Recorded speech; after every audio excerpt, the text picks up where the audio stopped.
तुम्हारी महीनों की मुस्कुराहट गायब हो जाएगी। होश में नहीं, किसी की भी चर्चा नहीं करनी। इनकी बात उनसे कहना, उनकी बात उनसे कहना, इसे चुगली कहते हैं। शास्त्रीय भाषा में अपैशुन नहीं करना, ये हृदय को मलिन कर देता है। किसी की वार्ता, कभी श्री जी की वार्ता चार खड़े होके करो, बहुत लाडली जी का ऐसा स्वभाव, ऐसे सुंदर, ऐसे, तो छाती ठंडी हो जाए। कभी श्री जी की चर्चा नहीं सुनते। आपस में जब दो मिलेंगे तो चर्चा होगी तो प्रपंच की होगी। वो साधक नहीं, प्रपंची कहा जाता है। अरे जैसे हरिवंश प्रपंच बंच सब ये काल ब्याल को खायो, यह जिए जान श्याम श्यामा पद कमल संगी सिरनायो। छठवां है लज्जा। लज्जा कहते हैं पाप कर्म करने में बहुत संकुचित हो जाना, नहीं, मन से ही घृणा हो जाए, नहीं, हमें नहीं चाहिए, हम प्रभु के मार्ग के पथिक हैं। सातवां अमानिता, बिल्कुल चाह न रह जाना, और ये बहुत खतरनाक है, बहुत खतरनाक। सबसे पहला लक्षण है ब्रह्मबोध महापुरुष का मान रहित होना। निर्मान अमोहा जित संग दोषा, मान सभी मान प्रद आप अमानी, मान कभी स्वीकार नहीं करना चाहिए।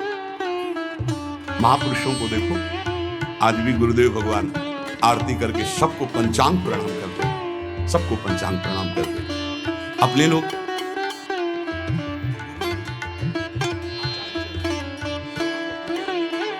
बुद्धिर मम क्वाहम तुच्छा परमधमा, आचार्य चरण क्या कह रहे, क्वाहम तुच्छा परमधमा। सबको प्रणाम कर रहे हैं गुरुदेव, सबको प्रणाम कर रहे, तो हमको शिक्षा लेनी चाहिए। अमानी ना मान देना, सब ही मान प्रद आप अमानी। ये अमानिता, ये सातवां लक्षण उपासक के अंदर जागृत होता है। आठवां पवित्रता, शरीर पवित्र, वस्त्र पवित्र, चिंतन पवित्र, व्यवहार पवित्र। छल कपट से व्यवहार दूषित हो जाता है। अरे बहुत बहुत, अगर आप भगवत मार्ग में, तो कभी ऐसा मत करना, क्योंकि जिससे कर रहे हो और आप, उसके बीच में ईश्वर विराजमान है। उसी की आराधना के मार्ग में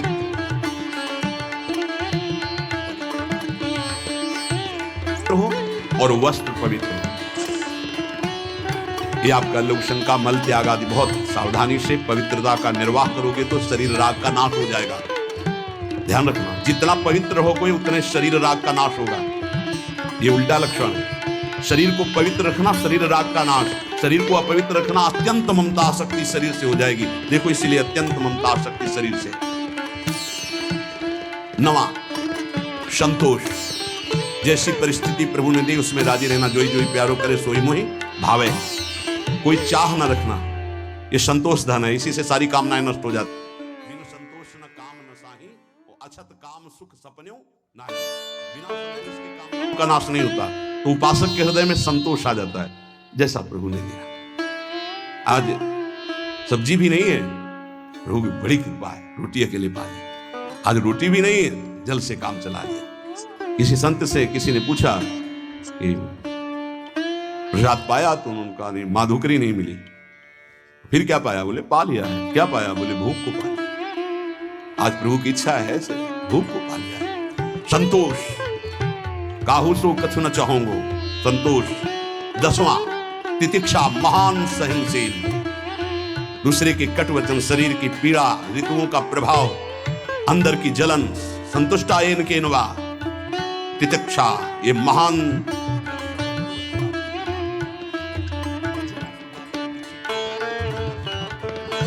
नाना प्रकार की असत वृत्तियों में दौड़ जाना, ये साधक का स्वभाव नहीं होता। बड़े से बड़े कष्ट को हंसकर सहना, बड़े से बड़ी विपरीत परिस्थिति को मुस्कुरा के सहना, ये भगवान के पार्षद का लक्षण होता है। आप भगवान के पार्षद हैं, भगवत मार्ग के पथिक, चाहे गृहस्थी हो चाहे विरक्ति। 11वां निष्कपटता, संत सरल चित जगत हित जान स्वभाव सने। संतों का स्वभाव, उनका सने, उनकी चित्त की स्थिति सरल होती है, कपट नहीं। निष्कपटता उनके हृदय में जागृत हो जाती है। 12वां संत संग में अत्यंत गाढ़ प्रेम आसक्ति, ये पैदा हो जाए भगवत कृपा पात्र के अंदर। 12वां संत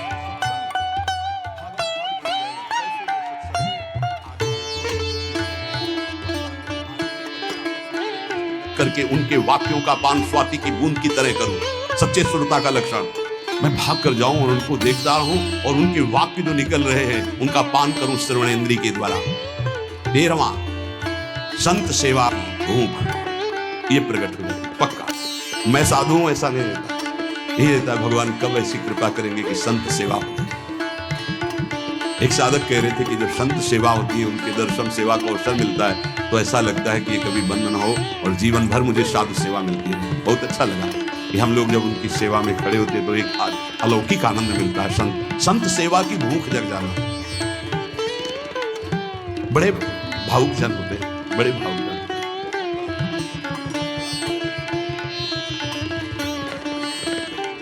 कभी सेवा स्वीकार नहीं करते थे तो बाहर उस समय शौच जाने का होता था, तो जहां वो बाहर शौच जाते थे तो एक भगत थे, वो कभी शिष्य नहीं बनाते थे संत।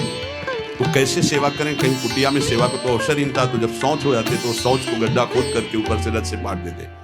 तो पहले जिस एरिया में शौच जाते थे तो उनको दिखाई देती थी पड़े साफ साफ एकदम ऐसे।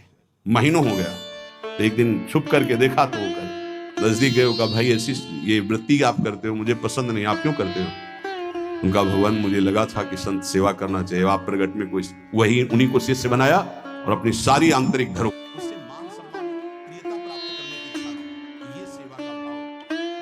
से प्राप्त होता है।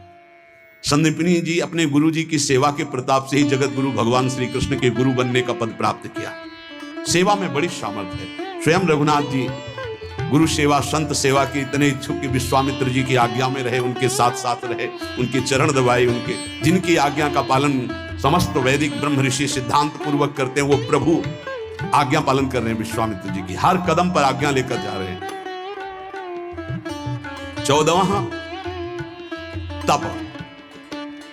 तप कहते हैं मन में आए हुए विकारों को सह जाना, उसके अनुसार भोग क्रिया न करना, वो जो ताप होता है उसे सह जाना तप कहते हैं। अपने परमार्थ मार्ग में चलने में जो कष्ट मिलता है उसको हंस के सह जाना, उसे तप कहते हैं।